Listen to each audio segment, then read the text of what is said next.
যুক্তরাষ্ট্র ফিলিস্তিনের অবরুদ্ধ গাজা উপত্যকার মালিকানা নিতে চায় বলে মার্কিন প্রেসিডেন্ট ডোনাল্ড ট্রাম্প তার পরিকল্পনার কথা ঘোষণা করেছেন। মঙ্গলবার ইসরায়েলের প্রধানমন্ত্রী বেনিয়ামিন নেতানিয়াহুর সঙ্গে হোয়াইট হাউসের যৌথ সংবাদ সম্মেলনে তার এই ঘোষণার পর বিশ্বজুড়ে নিন্দার ঝড় শুরু হয়েছে। টানা ১৫ মাসের যুদ্ধে বিধ্বস্ত গাজা উপত্যকায় ইসরায়েলের ফিলিস্তিনি জাতিগত নিধনে ডোনাল্ড ট্রাম্প সমর্থন করছেন বলে আশঙ্কা দেখা দিয়েছে। সংবাদ সম্মেলনে ট্রাম্প বলেছেন তিনি গাজা উপত্যকার দীর্ঘমেয়াদী মার্কিন মালিকানার প্রত্যাশা করেছেন। এর মাধ্যমে গাজাকে পুনর্গঠিত করে সেখানে চাকরি ও অর্থনৈতিক সমৃদ্ধি আনবেন বলে দাবি করেছেন তিনি। ট্রাম্পের এমন মন্তব্যে যুক্তরাষ্ট্রে এবং বিশ্বের বিভিন্ন দেশে তীব্র প্রতিক্রিয়া সৃষ্টি হয়েছে। ফিলিস্তিনি স্বাধীনতাকামী গোষ্ঠী হামাসের জ্যেষ্ঠ কর্মকর্তা সামি আবু জুহুরি বলেছেন, গাজায় ফিলিস্তিনিদের জাতিগত নিধনে ট্রাম্পের আহ্বান তাদের নিজ জমি থেকে উৎখাতের শামিল। আবু জুহুরি বলেন, গাজা নিয়ন্ত্রণের আকাঙ্ক্ষা সম্পর্কে ট্রাম্পের মন্তব্য হাস্যকর এবং অযৌক্তিক। এই ধরনের যে কোনো ধারণা অঞ্চলটিতে আগুনের স্ফুলিঙ্গ জ্বালিয়ে দেবে। তিনি আরও বলেন, আমরা তাদের এই পরিকল্পনাকে এই অঞ্চলে বিশৃঙ্খলা ও উত্তেজনা তৈরির একটি রসদ হিসেবে বিবেচনা করি, কারণ গাজার বাসিন্দারা এ ধরনের পরিকল্পনা কখনোই বাস্তবায়ন করতে দেবে না। ফিলিস্তিনি স্বাধীনতাকামী পিএলও সংগঠনের মহাসচিব হুসেইন আল শেখ বলেছেন, পিএলও জন্মভূমি থেকে ফিলিস্তিনিদের বাস্তুচ্যুত করার সব ধরনের আহ্বান প্রত্যাখ্যান করছে। আন্তর্জাতিক বৈধতা এবং আন্তর্জাতিক আইন অনুযায়ী দ্বিরাষ্ট্রীয় সমাধানের মাধ্যমে এই অঞ্চলের সুরক্ষা, স্থিতিশীলতা এবং শান্তির নিরাপত্তার প্রতি ফিলিস্তিনি নেতৃত্ব তাদের দৃঢ় অবস্থান নিশ্চিত করে। ট্রাম্পের এই পরিকল্পনার বিরুদ্ধে সৌদি আরব বলেছে, ফিলিস্তিনি রাষ্ট্র প্রতিষ্ঠা না করা পর্যন্ত ইসরায়েলের সঙ্গে সম্পর্ক স্বাভাবিক করবে না রিয়াদ। সৌদির পররাষ্ট্র মন্ত্রণালয় বলেছে, ফিলিস্তিনিদের নিজ ভূমি থেকে বাস্তুচ্যুত করার যে কোনো প্রচেষ্টা প্রত্যাখ্যান করছে সৌদি আরব। ফিলিস্তিন ইস্যুতে সৌদি আরবের অবস্থান পরিষ্কার এবং সুস্পষ্ট, যা আলোচনা সাপেক্ষে নয়। সৌদি আরব ফিলিস্তিনি জনগণের বৈধ অধিকারের বিষয়ে যে কোনো ধরনের লঙ্ঘনের ঘটনায় অতীতের মতো দ্ব্যর্থহীনভাবে প্রত্যাখ্যানের পুনরাবৃত্তি করছে। ইসরায়েলি বসতি স্থাপন নীতিমালার মাধ্যমে ফিলিস্তিনি ভূমির অধিগ্রহণ কিংবা জমি থেকে ফিলিস্তিনি জনগণকে বাস্তুচ্যুত করার চেষ্টারও বিরোধী সৌদি আরব। ট্রাম্পের গাজার মালিকানা নেওয়ার বিষয়ে পরিকল্পনা ঘোষণার পর সামাজিক যোগাযোগ মাধ্যম এক্সে দেওয়া এক পোস্টে যুক্তরাষ্ট্রের ডেমোক্র্যাট দলীয় সিনেটর মার্ফি বলেছেন, তিনি একেবারে গেছেন। গাজার মার্কিন আক্রমণ মধ্যপ্রাচ্যে হাজার হাজার মার্কিন সেনার মৃত্যু ঘটাবে এবং কয়েক দশক যুদ্ধের দিকে তা পরিচালিত হবে। এটি খারাপ, অসুস্থ রসিকতার মতো। ডেমোক্র্যাট দলীয় সিনেটর হোলেন বলেছেন, দ্বিরাষ্ট্রীয় সমাধানের জন্য কয়েক দশকের দ্বিপক্ষীয় আমেরিকান সমর্থনকে অস্বীকার করছে ট্রাম্পের প্রস্তাব। কংগ্রেসকে অবশ্যই এই বিপজ্জনক এবং বেপরোয়া পরিকল্পনার বিপক্ষে দাঁড়াতে হবে। রাশিয়ার পররাষ্ট্রমন্ত্রী সের্গেই ল্যাভরভ বলেছেন, ইসরায়েল অধিকৃত পশ্চিম তীরের সম্পূর্ণ নিয়ন্ত্রণ নেওয়ার এবং গাজা উপত্যকা থেকে ফিলিস্তিনিদের স্থানচ্যুত করার চেষ্টা করার পরিকল্পনা রয়েছে। সম্মিলিত শান্তির নীতি চর্চা করার এমন পদ্ধতি প্রত্যাখ্যান করছে রাশিয়া। চীনের পররাষ্ট্র মন্ত্রণালয় বলেছে, গাজার জনগণের জোরপূর্বক স্থানান্তরের বিরোধিতা করছে বেইজিং। একই সঙ্গে সব পক্ষই ফিলিস্তিনি ইস্যুকে দ্বিরাষ্ট্রীয় সমাধানের ভিত্তিতে যুদ্ধবিরতিকে রাজনৈতিক বন্দোবস্তে ফিরিয়ে আনার সুযোগ হিসেবে গ্রহণ করবে বলে প্রত্যাশা করে চীন। তুরস্কের পররাষ্ট্রমন্ত্রী হাকান ফিদান বলেছেন, ট্রাম্পের মন্তব্য একেবারে অগ্রহণযোগ্য। তিনি সতর্ক করে দিয়ে বলেছেন, ফিলিস্তিনিদের সমীকরণের বাইরে রেখে যে কোনো ধরনের সিদ্ধান্ত গ্রহণ করা হলে তা আরও সংঘাতের সৃষ্টি করবে। ফিদান আরও বলেন, ইসরায়েলের বিরুদ্ধে তুরস্ক যে পদক্ষেপ বাণিজ্যিক সম্পর্ক ছিন্ন ও রাষ্ট্রদূতকে ডেকে পাঠানোর নিয়েছিল তা পর্যালোচনা করা হবে।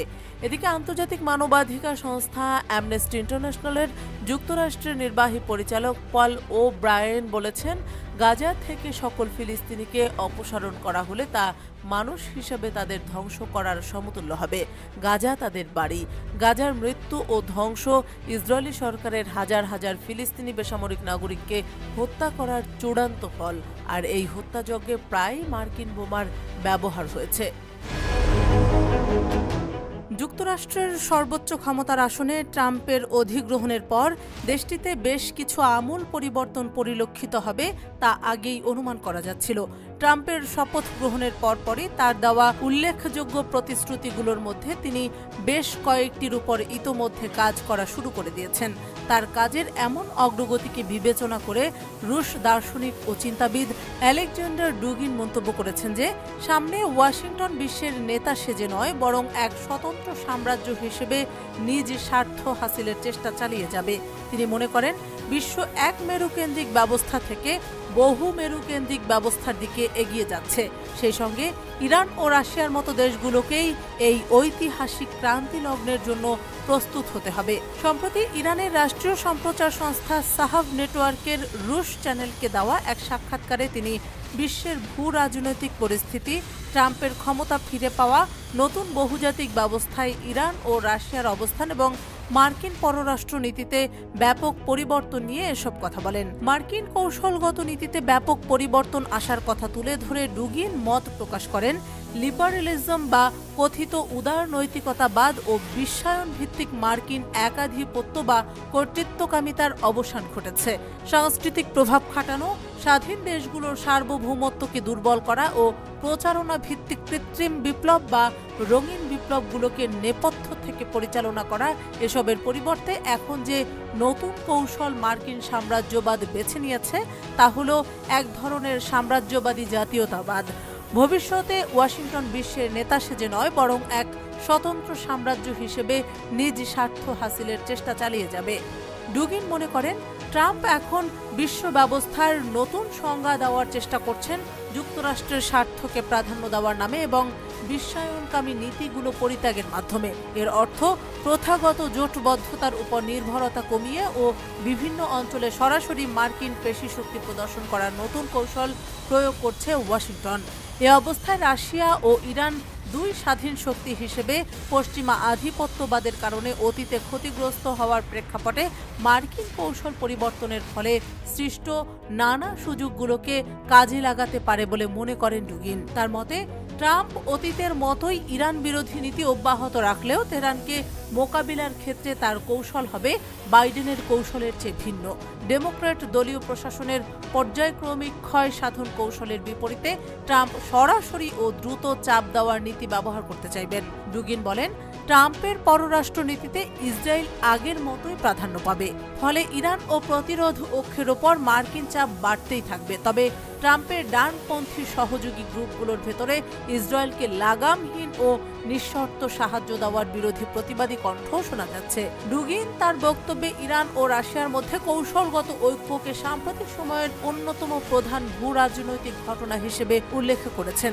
তিনি এই ঐক্য সামরিক ও অর্থনৈতিক সহযোগিতা জোরদারে সহায়ক হবে বলেও মন্তব্য করেছেন। তার মতে ইরানের উচিত রাশিয়ার পারমাণবিক ছায়াতলে আশ্রয় নেওয়া এবং বিনিময়ে রাশিয়া এ অঞ্চলে ইরানের ভূ রাজনৈতিক সুবিধাগুলোকে ব্যবহার করতে পারে, যার মধ্যে রয়েছে পারস্য উপসাগর ও দক্ষিণ এশিয়ার সঙ্গে যোগাযোগের সুবিধা।